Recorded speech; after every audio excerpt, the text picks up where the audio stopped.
impropre à la consommation. Bon, quand vous dites un produit impropre à la consommation, il faut d'abord la preuve qu'ils ont des produits impropres à la consommation. Et dans le seul laboratoire, l'ANSEAC, qui est peut-être habilité à nous dire si tel produit est impropre à la consommation ou pas. Et vraiment aussi en fonction aussi de certaines dispositions qui sont mises en œuvre pour conserver tel ou tel produit.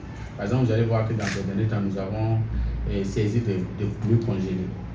Voilà. Donc, les conditions dans lesquelles ces produits sont conservés ne donnent pas vraiment l'envie à quelqu'un d'aller vraiment se l'approprier. Et c'est ça aussi le problème.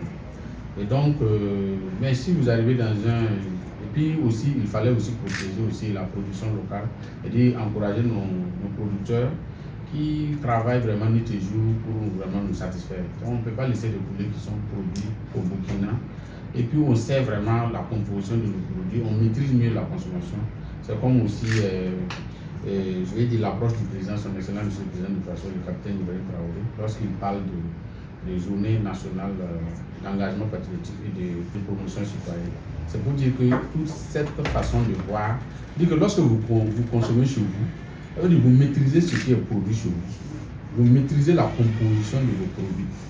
Voilà. Mais si vous prenez un produit à l'international, un produit que vous importez par exemple d'un pays étranger, vous envoyez le produit, d'abord il faut les laborantins pour vraiment tester. Il peut même avoir une défaillance au niveau même du traitement des laboratoires parce que ça nécessite encore des moyens supplémentaires technologiques qui ne sont pas toujours à la portée de toutes les bourses. Donc au niveau même du riz, des produits impropres à la consommation, c'est que dès que nous les voyons, nous travaillons sur la base d'une approche triptyque. C'est-à-dire il y a le renseignement, il y a l'investigation et il y a l'intervention.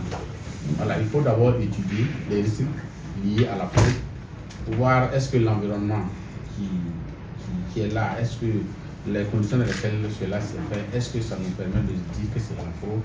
En ce moment, nous on parle vraiment, si tel est le cas, nous on parle vraiment saisir le produit.